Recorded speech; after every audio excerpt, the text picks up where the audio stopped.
Hello दोस्तों, नमस्कार। आपके अपने यूट्यूब चैनल पर आपका स्वागत है। कई सारी बड़ी खबरें आई हैं जिनकी वजह से बाजार में सुबह काफ़ी उतार चढ़ाव रह सकता है।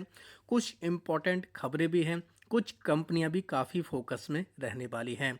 वीडियो को पूरा ज़रूर देखें। साथ ही वीडियो शुरू करने से पहले कहना चाहूँगा, अगर किसी ने चैनल पर फर्स्ट टाइम विजिट किया है तो चैनल को सब्सक्राइब कर लें और बेल आइकन को ज़रूर दबा लें। तो दोस्तों, वीडियो की शुरुआत करेंगे अमेरिका के बाजारों से, डाउ जोन्स से। डाउ जोन्स में लगभग 200 पॉइंट के आसपास की गिरावट है। हालांकि निचले लेवल से थोड़ी सी रिकवरी रही। 45,733 का डाउ जोन्स ने लो बनाया था। लगभग निचले लेवल से देखें 400 पॉइंट के आसपास की रिकवरी है। बीच में डाउ जोन्स हरे निशान में भी गया था। उसके बाद ऊपरी लेवल से हमें दबाव देखने को मिला। नैस्डैक में देख सकते हैं, यहाँ पर भी काफ़ी ज़्यादा उतार चढ़ाव देखने को मिल रहा है। तो इतनी ज़्यादा वॉलेटिलिटी क्यों हो रही दोस्तों? उसके पीछे के दो बड़े कारण देखने को मिल रहे हैं। दो बड़े कारण क्या क्या? एक है डोनाल्ड ट्रंप और एक है दोस्तों इजराइल के प्राइम मिनिस्टर नेतन्याहू। इनकी तरफ से हम लोग को काफ़ी ज़्यादा बयानबाजी देखने को मिल रही है और इसका ही बाजार के ऊपर इम्पैक्ट पड़ रहा है। तो इन सभी चीज़ों को हम लोग प्रॉपर स्टडी करेंगे, किसकी तरफ से क्या कहा गया और हमारे बाजार पर सुबह के समय क्या असर पड़ेगा, ये भी हम लोग स्टडी करेंगे। सबसे पहले बात करेंगे दोस्तों क्रूड ऑयल की। क्रूड ऑयल देख सकते हैं हम लोगों को लगभग $95 प्रति बैरल के आसपास आ चुका है। ये दूसरा वाला क्रूड ऑयल है दोस्तों। लेकिन हमें देखना है ब्रेंट क्रूड देखें तो $107 प्रति बैरल के आसपास है। बीच में दोस्तों ये हम लोग को $119 प्रति बैरल के आसपास देखने को मिला था, यानी कि ऊपरी लेवल से गिरावट है। हालांकि बीच में दोस्तों ये 100 के आसपास भी आ चुका था। अब निचले लेवल से हमें रिकवरी भी देखने को मिली, यानी कि जब डाउ जोन्स हरे निशान में था तब ब्रेंट क्रूड $100 के आसपास था।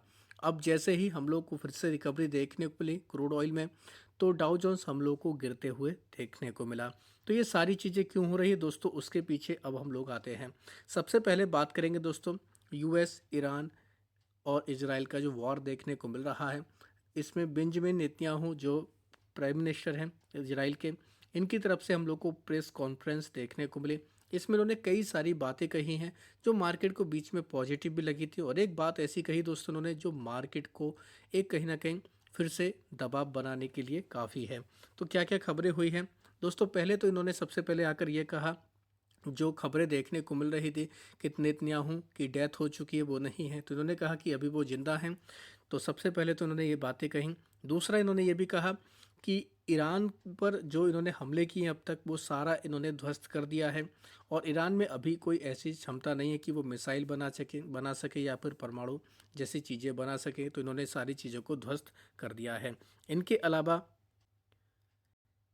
इनकी तरफ से एक काफ़ी पॉजिटिव और कह सकते हैं काफ़ी अच्छा कमेंट देखने को मिला। इनकी तरफ से कहा गया कि Iran war could and faster than people think, यानी कि जैसा लोग सोच रहे हैं उससे जल्दी ईरान का वॉर ख़त्म हो सकता है। ऐसा इनकी तरफ से हमें ये बयान देखने को मिला। इसके अलावा दोस्तों इन्होंने एक और चीज़ कही कि जो इसराइल यानी कि ईरान जो भी क्या कर रहा है, जो हॉर्मुज का जो रास्ता है उसको लेकर दादागिरी कर रहा है, यानी कि एक तरीके से ब्लैकमेलिंग कर रहा है। तो नेतन्याहू की इनकी तरफ से कहा गया कि अब एक और अल्टरनेटिव रूट बनाने के लिए दोस्तों प्लानिंग करनी चाहिए, आवश्यकता है इसकी। तो ये कहीं ना कहीं एक ये भी इम्पॉर्टेंट पॉइंट देखने को मिला। लेकिन दोस्तों इनकी तरफ से जो हम लोग को एक कमेंट देखने को मिला वो काफ़ी चौंकाने वाला रहा, और इसी की वजह से हम लोग को फिर से ऊपरी लेवल से बाजार में प्रेशर देखने को मिला। इनकी तरफ से कहा गया कि ये ग्राउंड पर जो हम लोग को दोस्तों युद्ध देखने को मिलता है, यानी कि एक तरीके से थल सेना आप लोग बोल सकते हैं। तो उन्होंने कहा है कि possibilities ground component in war ये देखने को मिल रही, यानी कि ज़रूरत पड़ी तो ये यहाँ पर भी दोस्तों ईरान को हराने के लिए अपने सैनिक उतार सकते हैं। तो ये काफ़ी चौंकाने वाला पॉइंट देखने को मिला, जिसकी वजह से हम लोगों को ऊपरी लेवल से प्रेशर का माहौल देखने को मिला। अब बात करेंगे दोस्तों डोनाल्ड ट्रंप की तरफ से, इनकी तरफ से बयान देखने को मिले। जो खबरें देखने को मिल रही थी कि डोनाल्ड ट्रंप यानी कि यूएस अपनी सेना को दोस्तों ईरान में युद्ध के लिए भेज सकता है। तो इनकी तरफ से कहा है कि मैं कभी भी सेना नहीं भेज रहा हूँ, यानी कि इनकी तरफ से क्लैरिफिकेशन आ चुका है। तो ये भी कहीं ना कहीं कह सकते हैं कि राहत वाला कमेंट है डोनाल्ड ट्रंप की तरफ से।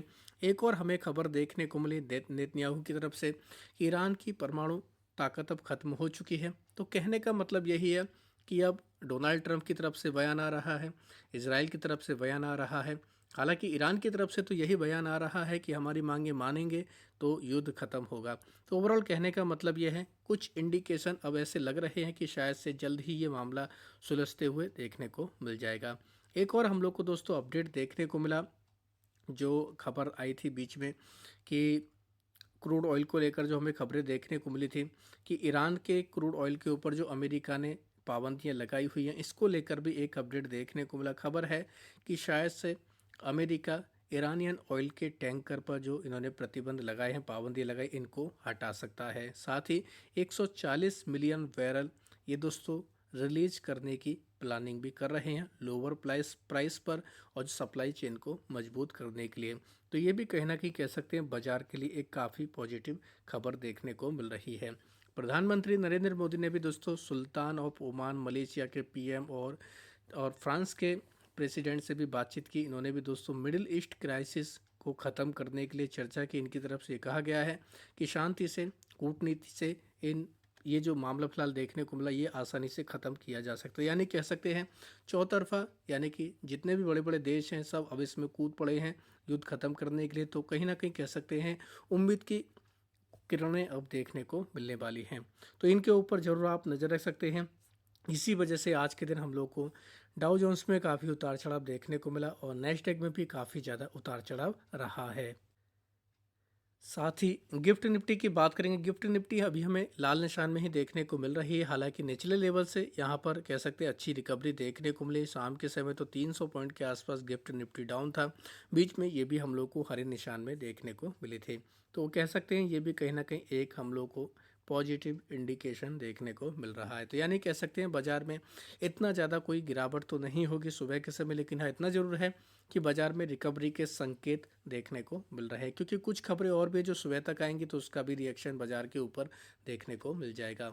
कुछ कंपनियां हैं जिनमें खबरें आई हैं और खबरों के दम पर हमें उनमें एक्शन देखने को मिल सकता है। तो एनबीसीसी के ऊपर नज़र रख सकते हैं। कंपनी को 320 करोड़ का बड़ा एक ऑर्डर मिला है, हाउसिंग इंफ्रा का लेकर ये इनको ऑर्डर दिया गया है। तो ये भी कह सकते हैं एक अच्छी खबर है। साथ ही विप्रो के ऊपर फोकस रखना है। खबर है कि कंपनी ने गिफ्ट सिटी में अपना एक दोस्तों सेंटर ओपन किया है जो एआई को लेकर काम करेगा। एआई लीड बीएफएसआई की ग्रोथ को लेकर ये काम करने वाले हैं। बात करेंगे मदरसन संवर्धन मदरसन के बारे में। मदरसन ने पार्टनरशिप की हेलमैन के साथ में ये अपने ऑटो सप्लाई चेन के बिजनेस को बढ़ाने के लिए इन्होंने ये जॉइंट वेंचर का करार किया है। बात करेंगे इंडी क्यूब स्पेस के बारे में। इस कंपनी ने दोस्तों एक जीसीसी क्लाइंट के साथ में एक इन्होंने डील की है, 54 करोड़ का स्पेस ये प्रोवाइड करा रहे हैं। तो ये भी एक कंपनी के लिए पॉजिटिव खबर है। एनटीपीसी ने साइन किया है एक एग्रीमेंट ऑक्टोपस एनर्जी के साथ में, एक्सपेंड करेंगे ग्लोबल एनर्जी में ये अपना दोस्तों ये योगदान देने वाले हैं। तो ये भी कह सकते हैं एनटीपीसी के लिए इम्पोर्टेंट खबर है। टाटा एलेक्सी की बात करेंगे। इसमें खबर है कंपनी ने ऑफशोर टैक्स सेंटर सेटअप किया है जापान में। ये दोस्तों AI driven health care solution पर ये काम करने वाले, खासतौर पर कार्डियक और वेस्कुलर सोल्यूशन पर ये दोस्तों काम करेंगे। तो टाटा एलेक्सी में भी कह सकते हैं हेल्थ केयर सेगमेंट में ये एआई पर काफ़ी ज़बरदस्त कंपनी काम कर रही है। नेस्ले इंडिया में खबर है इनकी जो हम लोग को सानंद की जो फैक्ट्री देखने को मिल रही है, वहाँ पर इन्होंने नया सेटअप लगाया, मैन्युफैक्चरिंग यूनिट लगाई है। जो इनकी मंच चॉकलेट है उसको लेकर 225 करोड़ का कंपनी ने अतिरिक्त इस पर एक्सपेंशन किया है। बात करेंगे दोस्तों टीसीएस के बारे में। कंपनी ने पार्टनरशिप की है एक कंपनी के साथ में, ये AI driven airline retail servicing solution को लेकर ये भी काम करेंगे। तो यानी एआई पर ये आईटी कंपनियां काफ़ी मजबूत काम करते देखने को मिल रही है। आईसीआईसी बैंक में खबर है कंपनी को 770 करोड़ का जीएसटी डिमांड का नोटिस हासिल हुआ है। तो इसकी वजह से आईसीआईसी बैंक ये कंपनी भी फोकस में रहेगी। साथ ही बात करेंगे दोस्तों एचडीएफसी बैंक के बारे में। एचडीएफसी बैंक के जो हम लोग को चेयरमैन का रिजाइन देखने को मिला था, उसके बाद में काफ़ी ज़्यादा हम लोग को गिरावट भी देखने को मिली। आधे से ज़्यादा तो बाजार में गिरावट का योगदान एचडीएफसी बैंक का ही देखने को मिला था। अब कंपनी में खबर देखने को मिली है, कंपनी के सीईओ शशिधर जगदीशन ने कहा है कि पार्ट टाइम चेयरमैन अतनु चक्रवर्ती का अचानक इस्तीफा देना काफ़ी चिंताजनक है। इन की तरफ से क्लैरिफिकेशन भी आया कि ऐसी कोई बात नहीं थी जैसा इन्होंने आरोप लगाए। हालांकि वित्त मंत्रालय की तरफ से यानी कि फाइनेंस मिनिस्ट्री की तरफ से भी कहा गया कि एचडीएफसी बैंक स्ट्रांग है, काफ़ी मजबूत है, फंडामेंटल्स काफ़ी मजबूत है, कोई घबराने वाली बात नहीं है।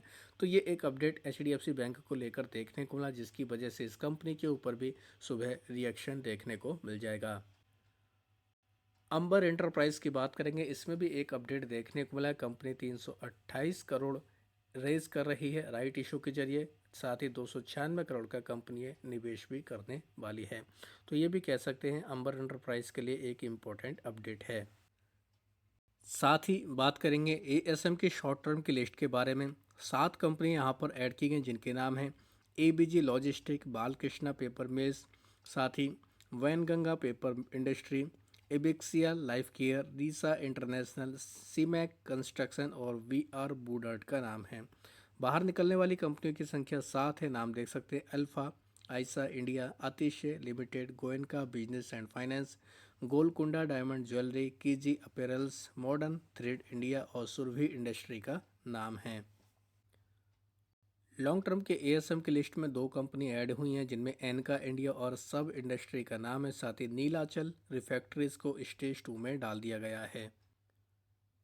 साथ ही 11 कंपनियां ऐसी हैं जिनके प्राइस बैंड बदले गए, जैसे भास्कर एग्रोकेमिकल्स का 10%, डीसीएम श्रीराम इंटरनेशनल का 5%, इंटीग्रेटेड हाईटेक का 10%, कियासा रिटेल का 5%, बाकी जो कंपनियां 2% वाली हैं। साथ ही एक और कंपनी रीसा इंटरनेशनल का 10%, एसएसएमडी एग्रोटेक इंडिया का 10% प्राइस बैंड हुआ है।